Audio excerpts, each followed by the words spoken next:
AC মেশিনের দ্বিতীয় পাঠে তো সকলকে স্বাগতম।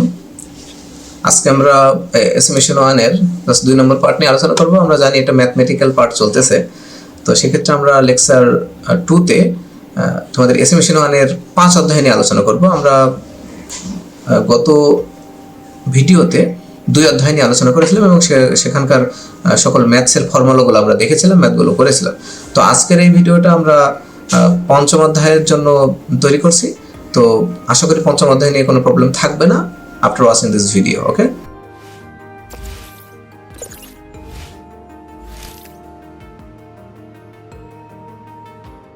তো আমরা আমাদের পিডিএফ থেকে দেখতে পাচ্ছি যে পঞ্চম অধ্যায়ে আসলে ট্রান্সফরমারের খুবই ইম্পর্টেন্ট দুইটা টেস্ট আছে। একটা হচ্ছে ওপেন সার্কিট টেস্ট এবং শর্ট সার্কিট টেস্ট নিয়ে আলোচনা করা হয়েছে এবং সাথে সাথে ভোল্টেজ রেগুলেশন নিয়ে আলোচনা করা হয়েছে। আসলে এই টেস্টগুলো নিয়ে একটু যদি বলতে হয় তাহলে ট্রান্সফরমারের নর্মালি বিভিন্ন ক্যালকুলেশনের জন্য, অর্থাৎ এর দক্ষতা হিসাব নিকাশের জন্য, এর লসগুলো হিসাব নিকাশের জন্য এর বিভিন্ন প্রকার টেস্ট করা হয়। তার ভিতরে ওপেন সার্কিট টেস্ট এবং শর্ট সার্কিট টেস্ট অন্যতম। তো ওপেন সার্কিট টেস্টের মাধ্যমে ট্রান্সফরমারের কোর লস নির্ণয় করা হয়, আর শর্ট সার্কিট টেস্টের মাধ্যমে ট্রান্সফরমারের কপার লস নির্ণয় করা। এটা খুব ইম্পর্টেন্ট, এটা মনে রাখতে হবে। ঠিক আছে, এই জন্য আমরা কোর লসকে বেসিক্যালি পিওসি দ্বারা ডিনোট করছি এবং কপার লসকে আমরা পিএসসি দ্বারা ডিনোট করছি। এই কোর লস কপার লস নিয়ে আমাদের আরও কথা হবে সামনের ভিডিওগুলোতে। ওকে, আর ভোল্টেজ রেগুলেশনটা হচ্ছে কি, আমরা যখন সূত্র নিয়ে আলোচনা করবো অঙ্ক করার সময় আমরা বুঝতে পারবো আসলে এই জিনিসটা কি। ওকে, তাহলে আমরা অঙ্ক শুরু করার আগে জানি যে every chapter has some important formula. তো সেক্ষেত্রে আমাদের সেই ইম্পর্টেন্ট ফর্মুলাগুলো একটু দেখে নিই। তো সেটা কি, সেটা হচ্ছে প্রথম প্রশ্ন যেটা দেওয়া আছে যে ট্রান্সফরমারের সমতুল্য রেজিস্ট্যান্স, দ্যাটস মিন ট্রান্সফরমারের প্রাইমারিতে সমতুল্য রেজিস্ট্যান্স এ। ঠিক আছে, আমরা নর্মালি যে অঙ্কগুলো করব প্রাইমারিকে কেন্দ্র করে করব, রেফারেন্স ধরে করব। এটা তুমি পারলে সেকেন্ডারিতে রেফারেন্স ধরে করতে পারো। ঠিক আছে, তো প্রাইমারিতে সমতুল্য রেজিস্ট্যান্স যেটা হবে, আসলে এই যে প্রাইমারি সমতুল্য রেজিস্ট্যান্স, এটা কিন্তু শুধু প্রাইমারির বলে কথা না, সেকেন্ডারি যে রেজিস্ট্যান্স আছে সেইটাও প্রাইমারিতে ট্রান্সফার করে তারপরে নেওয়া হয়। তো সেই সূত্র R equal to P by I square, এটা আশা করি অসুবিধা হবে না। আমরা জানি পি ইকুয়াল টু কি, আই স্কোয়ার আর, এটা তো সবাই জানি পাওয়ার লসের সূত্র। সেখান থেকে আর এর মান পি বাই আই স্কোয়ার। তো সেক্ষেত্রে পি বলতে শর্ট সার্কিট টেস্টের সময় পিএসসি যেটা সেটা কপার লস, আর শর্ট সার্কিট কারেন্ট তার স্কোয়ার। ঠিক আছে, এখানে আমি লিখে দিয়েছি যে here PSC equals to copper loss. তো কেউ যদি মোটামুটি এই সূত্রগুলো ভালোভাবে আত্মস্থ করো, তার জন্য অঙ্কগুলো একদম মানে খুবই ক্লিয়ার হয়ে যাবে আশা করি। ঠিক আছে, তো এটা গেল। তারপরে ট্রান্সফরমারের সমতুল্য ইম্পিডেন্স। তো ইম্পিডেন্সটা কি, আমরা জানি ভি ইকুয়াল টু কি, আই জেড। এটা তো আমরা জানি, ভির জায়গায় আমরা ই ব্যবহার করি নর্মালি। তাহলে সেক্ষেত্রে জেড সমান সমান কি, ভি ভাগ আই। তো সেই সূত্রে আমাদের ই ভাগ আই। এখানে মনে রাখতে হবে বেশিরভাগ যে তোমার তথ্যগুলো ব্যবহার করা হবে অবশ্যই শর্ট সার্কিট থেকে নেওয়া তথ্য। ঠিক আছে, তো আমরা আরো ডিটেলস আলোচনা করলে বুঝতে পারবা। ঠিক আছে, এখন আমরা প্রাইমারি রিঅ্যাকট্যান্স তাহলে আমরা কিভাবে বের করতে পারি, আমরা বেসিক্যালি রিঅ্যাকট্যান্স বের করার জন্যই রেজিস্ট্যান্স এবং ইম্পিডেন্সকে নির্ণয় করা। ঠিক আছে, তো আমরা এই যে ইম্পিডেন্স ত্রিভুজ থেকে আমরা জানতে পারি এটা হচ্ছে আর, এটা হচ্ছে এক্স, এটা হচ্ছে জেড।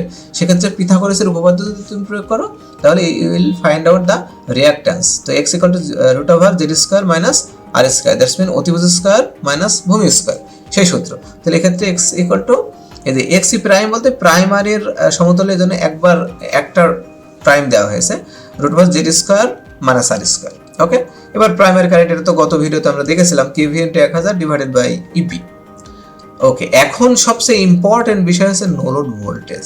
তো আমাদের এই নো লোড ভোল্টেজ বের করার জন্যই বেসিক্যালি এই সবগুলো মান আমাদেরকে কি বের করে নিতে হবে।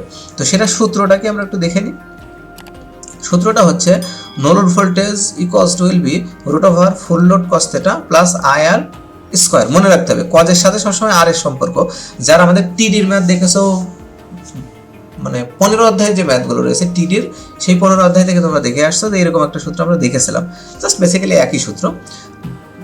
তো এখানে কজ আছে বলে এখানে আয়ার হবে square plus full load sine theta, full load voltage sine theta plus I x. আমরা জানি এক্স মূলত হচ্ছে রিয়াক্টিভ অংশ, রিয়াক্টিভ অংশের সাথে সম্পর্ক ওতপ্রোতভাবে জড়িত হচ্ছে সাইন।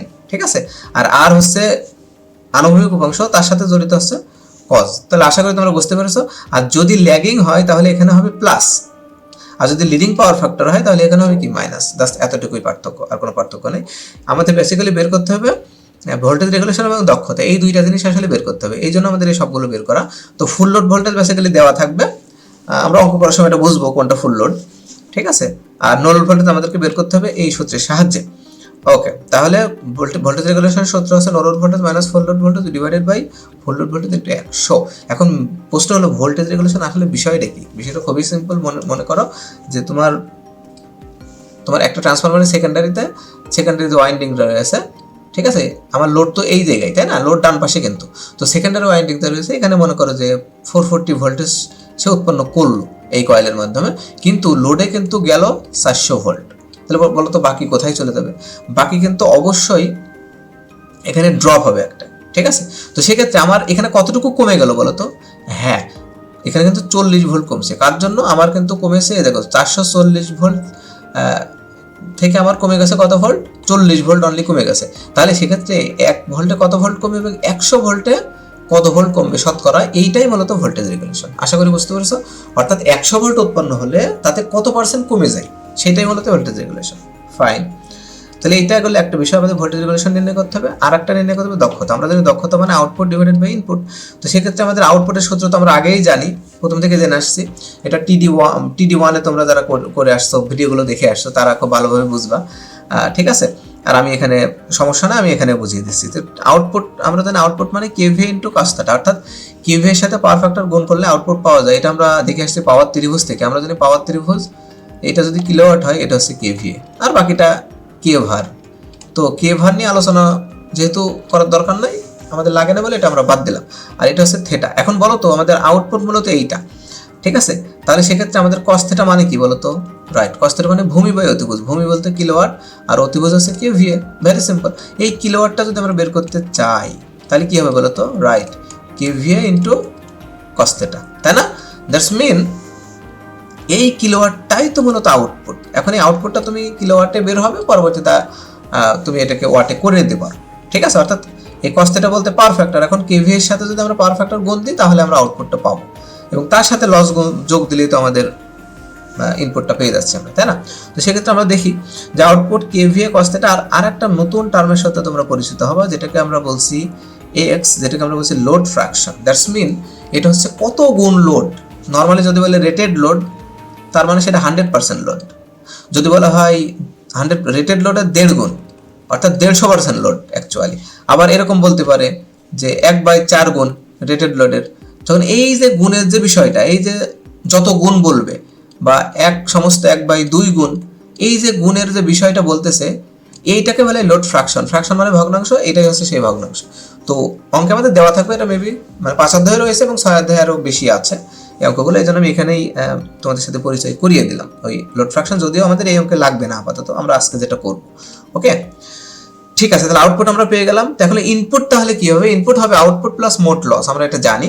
তো আউটপুটের সাথে লস যোগ করবো। এখানে লস দুই ধরনের হবে। একটা হচ্ছে কোর লস, যেটা আমরা দিচ্ছি পিওসি মানে ওপেন সার্কিট টেস্ট থেকে যে লসটা পাবো। আমি আবারও বলছি, ওপেন সার্কিট থেকে কোর লস পাওয়া যায় এবং শর্ট সার্কিট থেকে কপার লস পাওয়া যায়। এই জন্য কোর লস এবং কপার লস যোগ করলে আউটপুটের সাথে আমাদের ইনপুটটা আমরা পেয়ে দেবো। এখন আমাদের দক্ষতা হবে কি? আউটপুট বাই ইনপুট ইন্টু 100, এটা সমান। ওকে, তাহলে আমাদের এটাই হয়ে যাবে। আশা করি তোমরা এই সূত্রগুলো ভালোভাবে আত্মস্থ করবা। তোমরা একটি স্ক্রিনশট দিয়ে আত্মস্থ করো এবং আমরা সেটাকে একটা অঙ্ক করে আসি। তাহলে সমস্যায় আমরা দেখতে পাচ্ছি যে 10 কেভিএ 2300/230 ভোল্ট ট্রান্সফরমারের শর্ট সার্কিট টেস্টের ডাটা নিচে দেওয়া হলো। লো ভোল্টেজ সাইড শর্ট করা হলো। এটা কি? এটা হচ্ছে আমাদের হাই ভোল্টেজে আমরা মূলত বের করি কি? শর্ট সার্কিট টেস্ট কেন করি? শর্ট সার্কিট টেস্ট মূলত করি কপার লস বের করার জন্য। যেহেতু কপার লসের সম্পর্ক কিন্তু আমরা জানি কপার লসের সূত্র আইস্কোয়ার আর কারেন্টের সাথে। তো কারেন্ট যেদিকে কম থাকবে আমাদের বেসিক্যালি শর্ট সার্কিট টেস্টটাও সেই দিকে হবে, অর্থাৎ ইনস্ট্রুমেন্টগুলো আমাদের সেই দিকে ব্যবহার হবে। তাহলে বলতো কারেন্ট কোন সাইডে কম থাকে? অনেকে বলবা লো সাইডে কম থাকে। জি না, কারণ লো সাইডে ভোল্টেজ কম, তার মানে কারেন্ট বেশি। তাহলে লো সাইডে করা যাবে না। হাই সাইডে যেহেতু হাই সাইড মানে কি? হাই মানে কি? Voltage high. যেহেতু ভোল্টেজ হাই, এই যে এই হাই সাইড মানে কি? এটা প্রাইমারিটা হাই সাইডে এখানে। তাহলে হাই সাইড ভোল্টেজ হাই, তার মানে কারেন্ট অনেক কি হবে? কম হবে। তুমি দেখবা প্রাইমারি কারেন্ট অনেক কম। যেহেতু কম, তাহলে প্রাইমারি সাইডে আমরা বিভিন্ন ইনস্ট্রুমেন্ট বসিয়ে আমরা এটা করব। আর সেকেন্ডারি সাইডটা শর্ট থাকবে, যেটা শর্ট সার্কিট শর্ট থাকবে। সেকেন্ডারি বলতে লো সাইড। এই যে লো সাইডটা আমাদের শর্ট করা হয়েছে। ওকে, এখন হাই সাইডটা কেন করা হলো? কারণ হাই সাইডে কারেন্টটা কম, এই জন্য হাই সাইডটা এই টেস্টটা করা হয়। ওকে, তাহলে সেটা হলো। এবার সেখান থেকে দেওয়া আছে ইএসসি মানে শর্ট সার্কিট ভোল্টেজ দেওয়া আছে এত ভোল্ট। পিএসসি মানে কি, এটা কিন্তু শর্ট সার্কিট পাওয়ারও বলতে পারো, আবার কপার লস। আমরা বেসিক্যালি কপার লস নিয়েই কথা বলবো, 192 ওয়াট। আইএসসি মানে শর্ট সার্কিট কারেন্ট। এই যে শর্ট সার্কিট কারেন্টটাই মূলত প্রাইমারি কারেন্ট, যেটা দেখো হাই সাইডে কিন্তু কারেন্ট কম, মাত্র 4 অ্যাম্পিয়ার। ওকে, 4 পয়েন্ট সামথিং। তাহলে নির্ণয় করতে হবে 0.8 ল্যাগিং পাওয়ার ফ্যাক্টরে ভোল্টেজ রেগুলেশন। তার মানে হলো cos থিটার মান 0.8 দেওয়া আছে। খ নম্বরে বলছে 0.9 অথবা 90% ল্যাগিং পাওয়ার ফ্যাক্টরের দক্ষতা। দ্যাটস মিন এই দক্ষতা কিন্তু পার্সেন্টেজে দেওয়া থাকতে পারে, এটাকে ভাঙলে 0.9 হয় যখন কোর লস 60 ওয়াট। আমাদের জানি দক্ষতা বের করতে হলে আমাদের দক্ষতার সূত্র কি, আউটপুট ডিভাইডেড বাই ইনপুট। আর ইনপুট বের করতে হলে আমাদের লসটা লাগবে। আমাদের যেহেতু এখানে কপার লস আছে, কোর লসটা ওরা দিয়ে দিয়েছে। দেখো ভেরি সিম্পল, তুমি আশা করি বুঝতে পেরেছো। তোমার মনে হবে না যে আসলে এগুলো কেন দেওয়া থাকলো। তুমি যদি অঙ্কগুলো বোঝো, সূত্রগুলো বোঝো, বেসিক্যালি আগে সূত্র মুখস্থ করবা, দেন অঙ্ক করতে যাবা, ঠিক আছে? ওকে, আর আমার ইনস্ট্রাকশন মতো কিন্তু অঙ্ক করবা। তোমরা ব্যতিক্রমী যেগুলো সেগুলো আগে করতে যাওয়ার দরকার নেই, আমি আস্তে আস্তে ভিডিওতে সবগুলো ক্লিয়ার করব, ঠিক আছে? তো সেই অনুযায়ী তোমরা চলতে থাকো। ওকে, তাহলে দেওয়া আছে ট্রান্সফরমারের কেভি, এই যে দেওয়া আছে কত, 10 কেভি আমরা দেখতে পাচ্ছি। প্রাইমারি ভোল্টেজ বা এটাকে আমরা বলছি ফুল লোড ভোল্টেজ, বিকজ আমরা প্রাইমারি সাইড নিয়ে কাজ করব। তুমি চাইলে সেকেন্ডারি সাইড নিয়ে কাজ করতে পারবা। যদি সেকেন্ডারি সাইড নিয়ে কাজ করো তাহলে অবশ্যই ফুল লোড ভোল্টেজ তোমাকে 230 ধরতে হবে, যেহেতু আমরা প্রাইমারি ভোল্টেজ নিয়ে কাজ করব। এই জন্য ফুল লোড ভোল্টেজটা আমাদের প্রাইমারি ভোল্টেজটাই মূলত ফুল লোড ভোল্টেজ। আশা করি বুঝতে পেরেছো। ওকে, এবার এখানে কি দেওয়া আছে, শর্ট সার্কিট ভোল্টেজ দিলাম, এখানে দেওয়া আছে শর্ট সার্কিট কারেন্ট, সেটাও দিলাম। এখানে আছে কোর লস, এই যে কোর লসটা আমরা 192 ওয়াট আছে, পরবর্তীতে 1000 দিয়ে ভাগ করে আমরা কি লোড করে নিলাম, এটা পরে লাগলে আমরা ব্যবহার করব। ওকে, আর কোর লস পিওসি সমান 60 ওয়াট দেওয়া আছে, এটাকে 1000 দিয়ে ভাগ করলে 0.06 কিলোওয়াট চলে আসবে। ওকে, এখন দেখো আমার বেসিক্যালি বের করতে হবে কি, ভোল্টেজ রেগুলেশন। আর ভোল্টেজ রেগুলেশন বের করতে হলে you have to find out the no load voltage, this is very important. আর নো লোড ভোল্টেজ বের করতে হলে আমরা জানি, কিছুক্ষণ আগে আমরা দেখে আসলাম, সিম্পলি আর ই প্রাইম বের করতে হবে। তোমরা একটু দেখে নাও, আমি তারপর একটু দেখিয়ে দিই। এই দেখো, নো লোড ভোল্টেজ বের করতে হলে ফুল লোড ভোল্টেজ আমরা পেয়ে গেছি, cos থিটা আমাদের জানা আছে, আইপি বের করতে হবে, আর ই প্রাইম বের করতে হবে, সাইন থিটা বের করতে হবে, এক্সি প্রাইম বের করতে হবে। খুবই সহজ। আর এক্সি প্রাইম বের করার জন্য মূলত জেড এর মানটা আমাদের বের করা লাগবে। ওকে, তাহলে আমরা একটু দেখি, শুরু করি সরাসরি। দেখো আমরা তাহলে আর ই প্রাইম জাস্ট শুধু সূত্র আমি বসাবো, সূত্র বসাবো, মান বসাবো, শেষ। PSC divided by ISC square, just মান বসিয়ে দিলাম, মান বসিয়ে দিলে 10.19 ওহম আসবে। আর জেড সমান ইএসসি বাই আইএসসি, এটা মান বসিয়ে দিলাম 31.57 ওহম আসবে। এবার আমরা জানি এক্সি প্রাইম মানে √জেড স্কয়ার মাইনাস আর স্কয়ার, এটা মান বসালে আচ্ছা এটা হবে হচ্ছে 29.88। এটা আসলে আমাদের একটু ভুল গেছে, সরি ফর দ্যাট।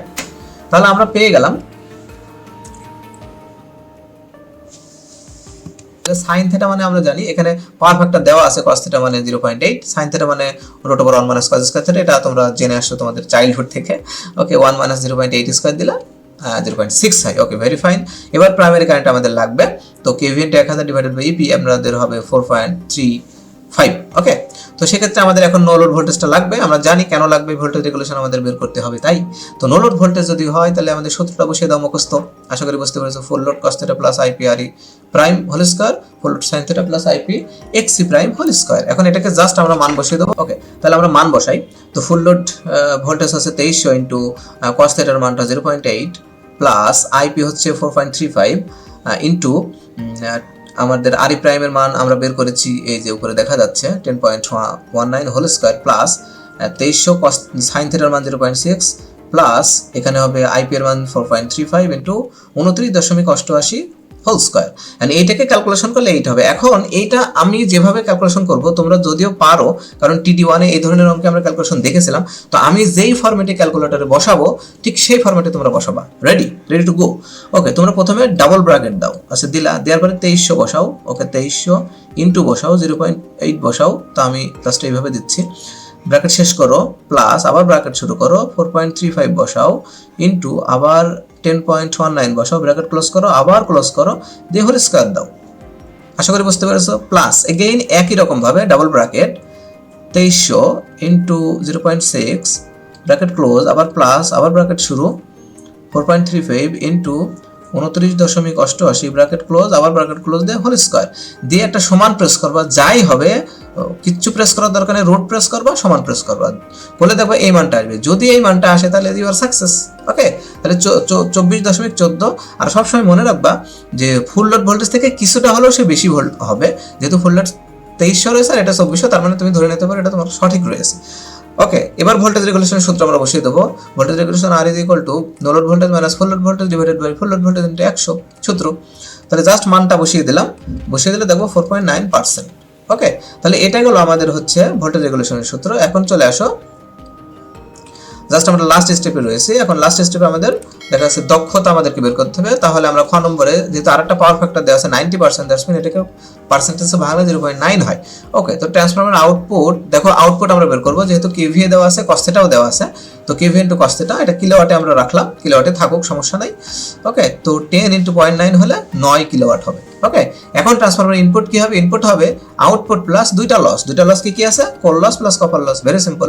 এই জন্য আমরা কোর লস এবং কপার লসকে কিন্তু কিলোওয়াটে রাখছিলাম, বিকজ এইটাও কিলোওয়াটে থাকুক, সমস্যা নাই। ওকে, তাহলে এটা হচ্ছে 9 আর এটা কোর লস, এটা কপার লস, যোগ করলে আমাদের হবে 9.252 কিলোওয়াট। অবশ্যই তোমরা দেখতে পাচ্ছ ইনপুট কিছুটা বেশি হবে। ওকে, দক্ষতা, এখন দক্ষতা ইকুয়াল টু কি হবে? আউটপুট বা ইনপুট ইন্টু 100। তাহলে এটাকে ভাগ করলে আমাদের কি আসবে? 97.28%. This is the answer of this question. তো আশা করি তোমরা বুঝতে পেরেছো। তো এই অঙ্কগুলো আমি পরবর্তীতে একটু হোমওয়ার্ক তোমাদের দিয়ে দেবো, যদিও আমি এখানে কোনো হোমওয়ার্ক আমি দিচ্ছি না, বাট তোমার এখনকার হোমওয়ার্ক থাকবে এই অঙ্কটা বারবার করা এবং এই সূত্রগুলো বারবার মুখস্থ করা। আশা করি তোমাদের জন্য এই চ্যাপ্টার এবং পরবর্তী চ্যাপ্টারটা খুবই সহজ হবে। আজকে এই পর্যন্তই। ভালো থাকো, সুস্থ থাকো এবং আমাদের প্লেলিস্টটা দেখতে থাকো।